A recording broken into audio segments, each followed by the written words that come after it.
Hello बच्चों, welcome back to my channel GK study corner. जैसे कि आप जानते हैं, हम लोग कर रहे थे क्लास 8 का chapter number 6 combustion and flame. तो अभी तक हम इसमें कर चुके हैं कि कंबस्शन क्या है, फ्यूल क्या है। इसके अलावा हमने किया कि किस तरह से आग को जलने के लिए ऑक्सीजन की ज़रूरत होती है। फिर हमने ये किया कि हम जब किसी को आग लगती है तो हम उसके ऊपर कंबल इसलिए डाल देते हैं ताकि आग को ऑक्सीजन की सप्लाई बंद हो जाए। इसके अलावा हमने किया कि फॉरेस्ट फायर्स क्या है। देन हमने देखा कि what is ignition temperature. Then हमने अभी तक किया व्हाट आर इनफ्लेमेबल सब्सटेंसेस। तो ये चैप्टर का सेकंड वीडियो है। फर्स्ट वीडियो अगर आप पहली बार चैनल पे हैं तो फर्स्ट वीडियो देखने के लिए आप चैनल की प्ले लिस्ट या फिर वीडियोस की लिस्ट में से भी देख सकते हैं। तो चलिए स्टार्ट करते हैं। How do we control fire.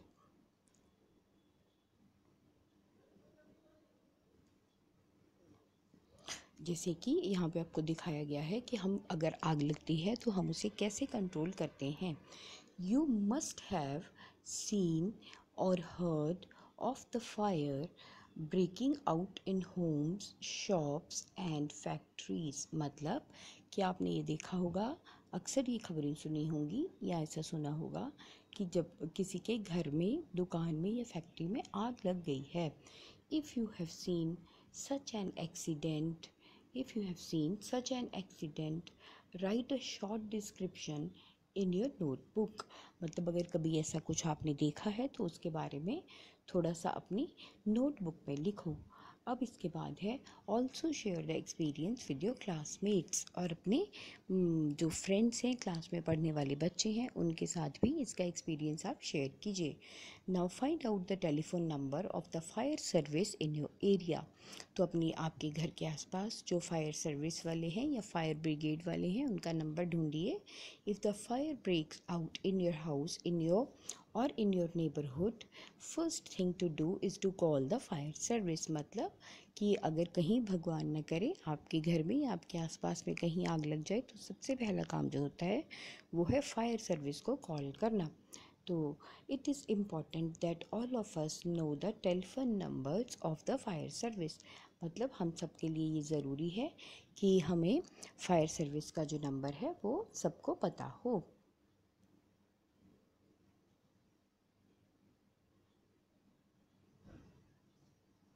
Does your city और town have a fire brigade station.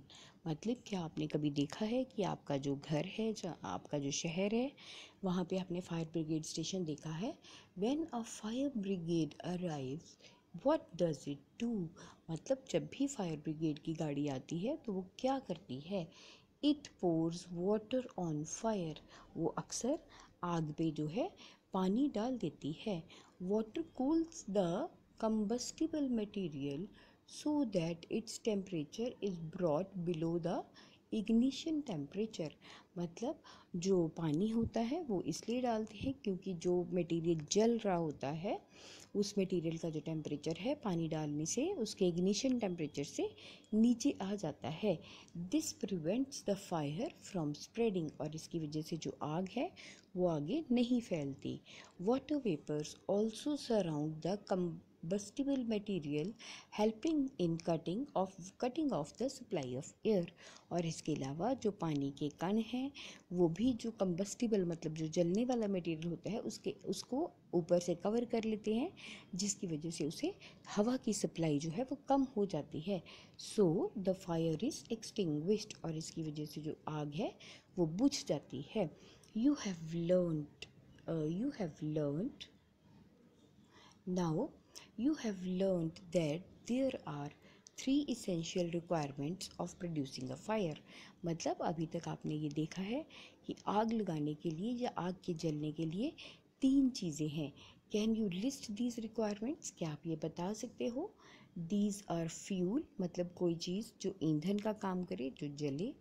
Air to supply oxygen. Air हवा की ज़रूरत ताकि ऑक्सीजन मिले और आग आगे जल पाए।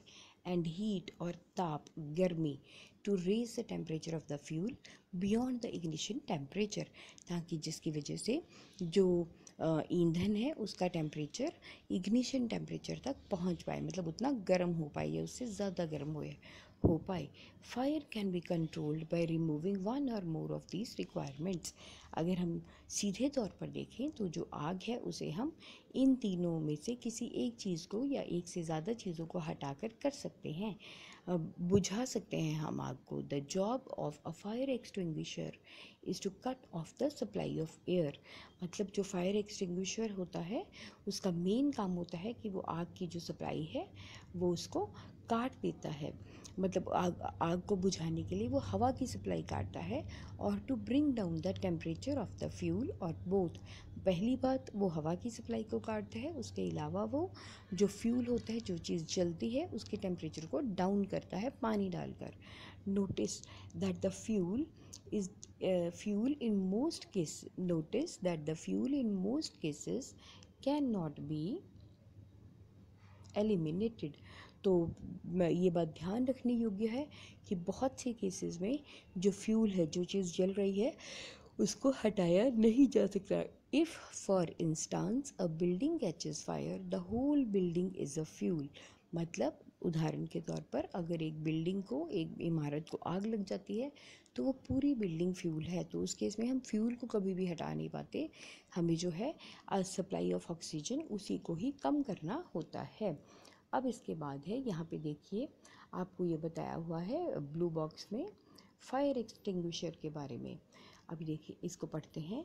The most common fire extinguisher is water. मतलब सबसे जो इम्पॉर्टेंट आग बुझाने, एक्सटिंग्विशर मतलब जो एक्सटिंग्विश कर दे, किस चीज़ को ख़त्म कर दे। तो अब जो फायर को ख़त्म करने वाला सबसे ज़्यादा जो इम्पॉर्टेंट एक्सटिंग्विशर है वो है पानी।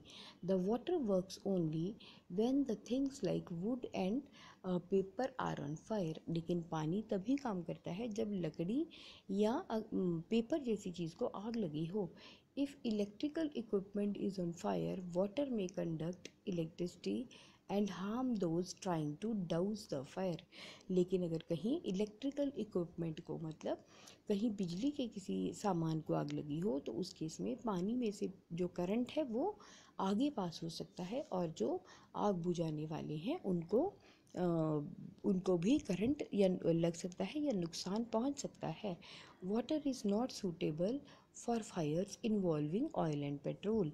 इसके अलावा जो पानी है वो उन जगहों पे जहाँ पे तेल में या पेट्रोल में आग लगी हो वहाँ भी पानी नहीं डाला जा सकता।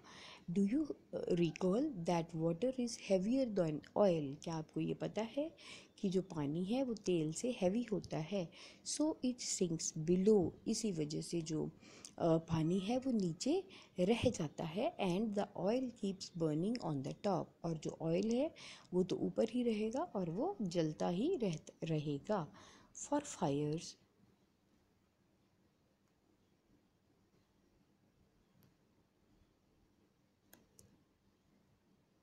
So, for the fires involving electrical equipment and inflammable materials like petrol, carbon dioxide, the carbon dioxide is the best extinguisher।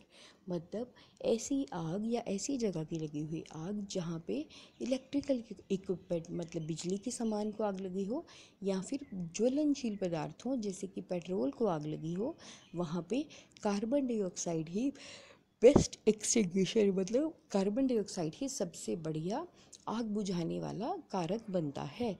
Carbon dioxide being heavier than oxygen cover the fire like a blanket. क्योंकि जो carbon dioxide है वो oxygen से भारी होती है, इसकी वजह से आग को एक कंबल की तरह ढक लेती है। Since the contact between fuel and oxygen is cut off the fire is controlled. क्योंकि यहाँ पे जो जलने वाली चीज़ है, मतलब फ्यूल या जो ईंधन है और ऑक्सीजन है, उसके बीच का कांटेक्ट ख़त्म हो जाता है। इसकी वजह से जो फायर है वो कंट्रोल में आ जाती है। The added advantage of carbon dioxide is that in most cases it does not harm the electrical equipment. और इसके अलावा जो कार्बन डाइऑक्साइड है उसका ये अलग से एक फ़ायदा है कि उसकी वजह से जो इलेक्ट्रिकल इक्विपमेंट है, जो बिजली का सामान है, उसमें आग नहीं लगती।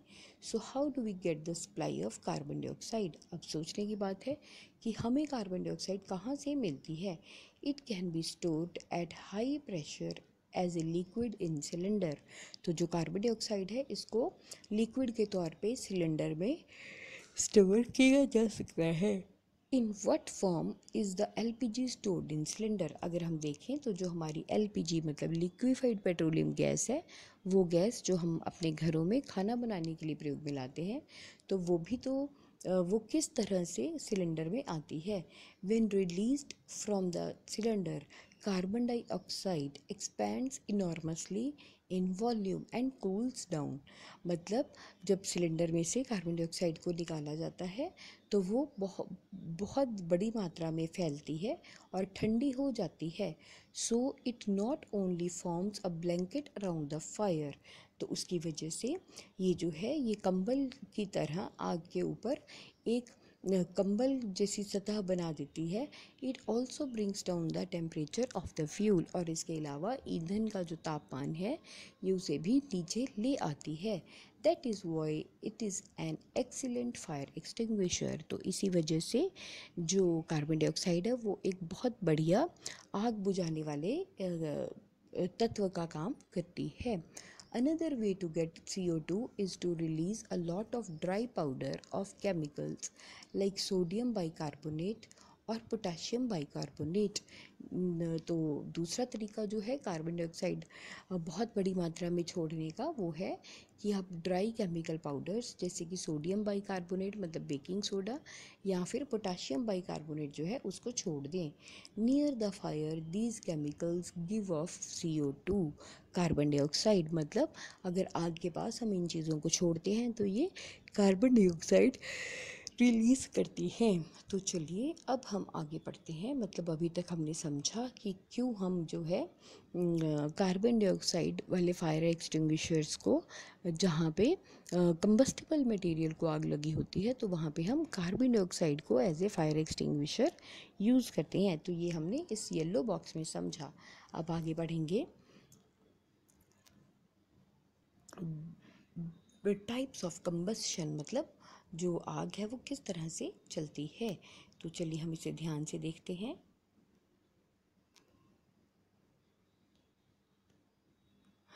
Bring a burning matchstick or a gas lighter near a gas stove in the kitchen। मतलब जो आपकी जलती हुई माचिस की तीली है वो या फिर गैस लाइटर को आप गैस स्टोव के पास लेके आए। Turn on the knob of the gas stove. What do you observe? मतलब जब आप गैस का जो नॉब है उसे ऑन करते हैं तो आप क्या देखते हैं। We find that the gas burns rapidly and produces heat and light. मतलब हमने ये देखा जो गैस है वो जल्दी से जलती है और उसकी वजह से हीट मतलब गर्मी पैदा होती है और रोशनी भी पैदा होती है। Such combustion is known as rapid combustion. तो मतलब इस तरह का जो जलना है उसे हम रैपिड कंबस्शन का नाम देते हैं। There are substances like phosphorus which burns at room temperature. ये बात याद रखने लायक है कि यहाँ पे हमारी दुनिया में कुछ ऐसी चीज़ें भी हैं जैसे कि फॉस्फोरस जो कि रूम टेम्परेचर पे चलता है। The type of combustion in which the material suddenly bursts into flames without the application of any apparent cause is called a spontaneous combustion। मतलब ऐसी कोई जगह ऐसी कोई चीज़ का जलना जिसमें जो सामान है वो अचानक से उसमें आग की लपटें उठती हैं विदाउट एनी अपरेंट कॉज, बिना किसी कारण के। अगर उसमें अपने आप से आग की लपटें उठनी स्टार्ट हो जाती हैं तो उसे हम स्पॉन्टेनियस कंबस्शन का नाम देते हैं। Spontaneous combustion of coal dust has resulted in many disastrous fires in coal mines.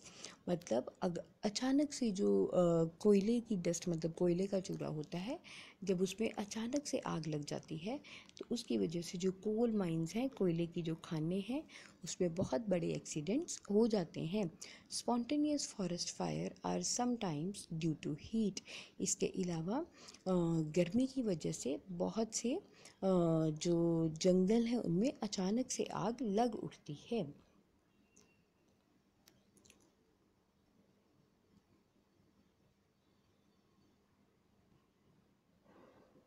It happens due to the heat of the sun. तो अक्सर जो ये काम है ये हीट ऑफ द सन, मतलब या तो ये सूरज की गर्मी से होता है, और due to the lightning strike, या फिर बिजली के गिरने से भी आग पकड़ जाते हैं जंगल।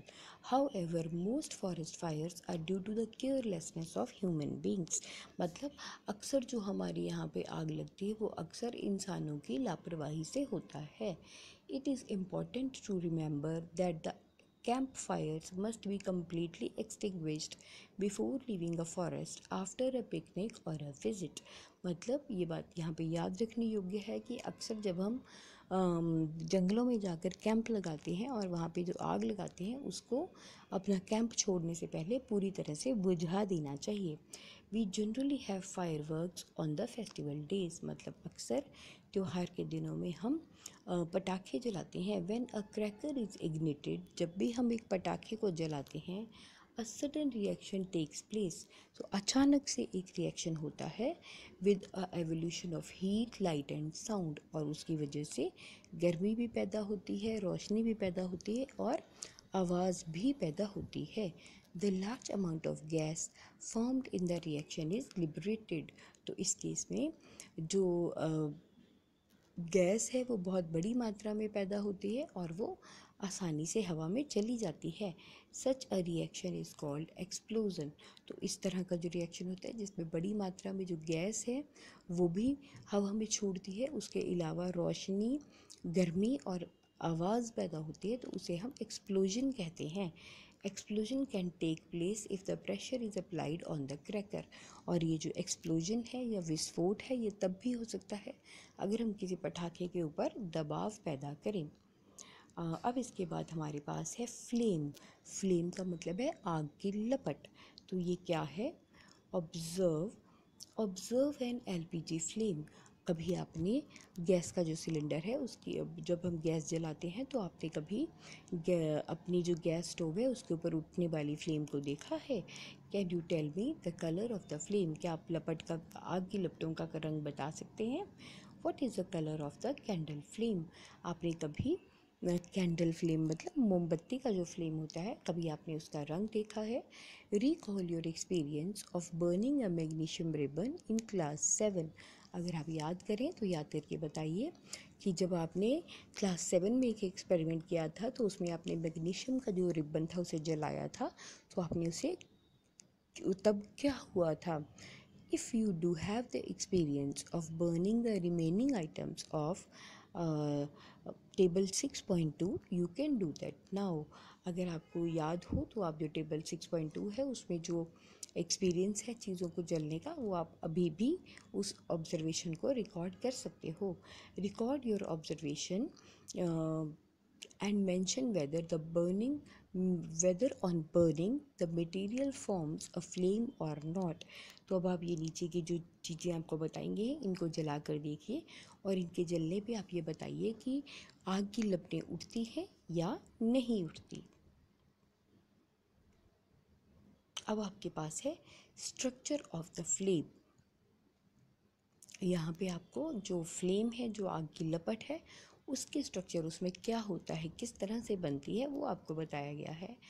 Activity 6.6, light a candle. अब आप एक मोमबत्ती जलाइए।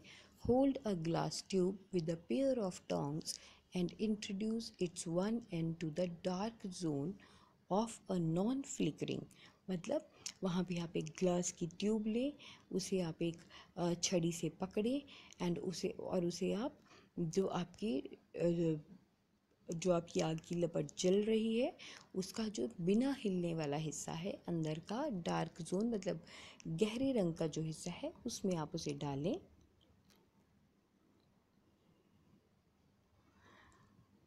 Keep it to the dark flame. अब आप उसे कैंडल के जो अंदर वाला हिस्सा है वहाँ पे लेके जाएं। Bring a lighted match stick near the other end of the glass tube. अब जो आपकी ग्लास की ट्यूब है, आप उसकी दूसरी तरफ एक जो आपकी आग जो माचिस की तीली है, आप उसे लेकर जाएं। Do you see a flame? क्या आपको उसके ऊपर एक आग की लपट दिखेगी? If so what is that produces the flame? अगर ऐसा है, वहाँ पे आपको फ्लेम दिख रही है माचिस की तीली पे, तो सोचिए क्या है जिसकी वजह से आग की जो मोमबत्ती की आग की लपट है उससे इतनी दूर भी आग जल उठी। Notice that the wax near the heated wick melts. If so what that produces a flame? तो सोचने की बात है कि वहाँ पे जो आग है वो कैसे जली। Notice that the wax near the heated wick melts quickly. अब आप ये भी बात ध्यान दीजिए कि जो गर्म हुई हुई बाती है उसके पास जो मोम है वो जल्दी से पिघल जाती है। The substances which vaporize during the burning gives a flame। मतलब वो चीज़ें जो कि जलते समय वेपोराइज मतलब वाष्प में बदलती हैं, उन पे ही आग की लपट उठती है। For example, kerosene oil and molten wax rise through the wick and are vaporized। तो मतलब अगर हम देखें तो जो केरोसिन ऑयल मिट्टी का तेल होता है एंड मॉल्टन वैक्स जो पिघली हुई मोम होती है वो बाती के ऊपर से निकलती है एंड आर वेपोराइज्ड और वो वाष्प में बदल जाती है। During the burning and forms a flame, और ऐसा जलते हुए होता है and it forms a flames, और उसकी वजह से जो आग की लपट है वो बनती है।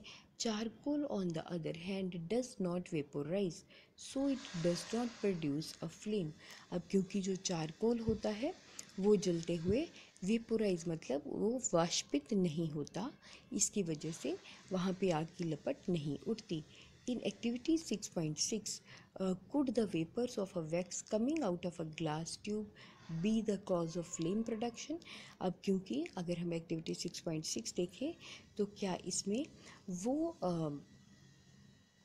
जो वेपर्स हैं मतलब जो वाष्प हैं, जो गैस के कण हैं वैक्स के, जब वो उस कांच की नली में से बाहर आ रहे हैं तो हम ये कह सकते हैं कि उनकी वजह से जो आग है वहाँ पे माचिस की तीली को लगती है। When the candle flame is study, introduce a clean glass plate or slide to the luminous zone of the flame। मतलब जब आपकी कैंडल फ्लेम, जब आपकी जो आग की लपट है वो सीधी जल रही है तो उसमें आप एक ग्लास प्लेट या फिर एक ग्लास की स्लाइड डालें to the luminous zone. Luminous zone मतलब जो जल रहा हिस्सा है वहाँ पे डालें। Hold it there with a pair of tongs for about 10 second, और इसको आप वहाँ पे तकरीबन 10 सेकेंड के लिए पकड़ के रखें। Then remove it. अब आप उसे हटा दें। तो आपने क्या देखा?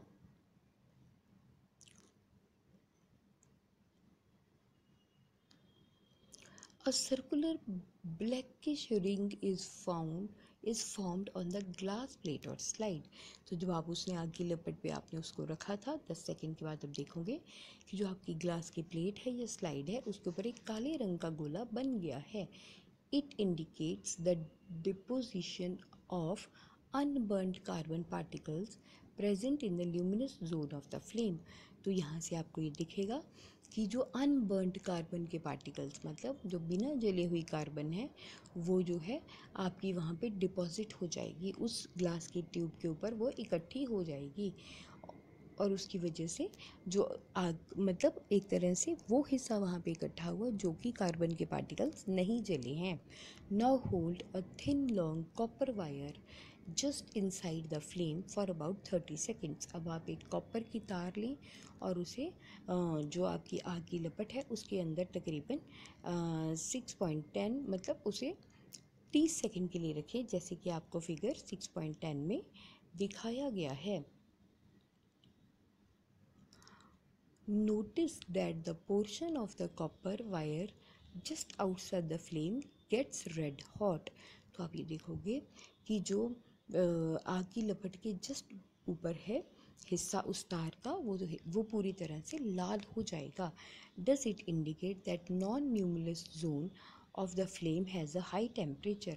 तो क्या यहाँ से ये पता लगता है कि जो आपकी फ्लेम है उसका नॉन ल्यूमिनस मतलब जो अच्छे से नहीं चमक रहा, वो वाले हिस्सा जो है उसमें भी काफ़ी तापमान होता है। In fact this part of flame is the hottest part, मतलब अगर हम देखें तो ये आग का सबसे ज़्यादा गर्म हिस्सा होता है।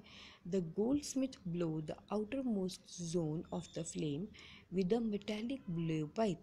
जो हमारे सुनार होते हैं, जो सुनियार काम करते हैं, वो क्या करते हैं, अक्सर जो आग की लपट होती है उसका जो है सबसे बाहर वाला जो हिस्सा है उसी पे फूंक मार कर अपना काम करते हैं। और उनकी वो जो फूंक मारते हैं उनके पास एक मेटेलिक, एक धातु की बनी हुई ब्लो पाइप होती है।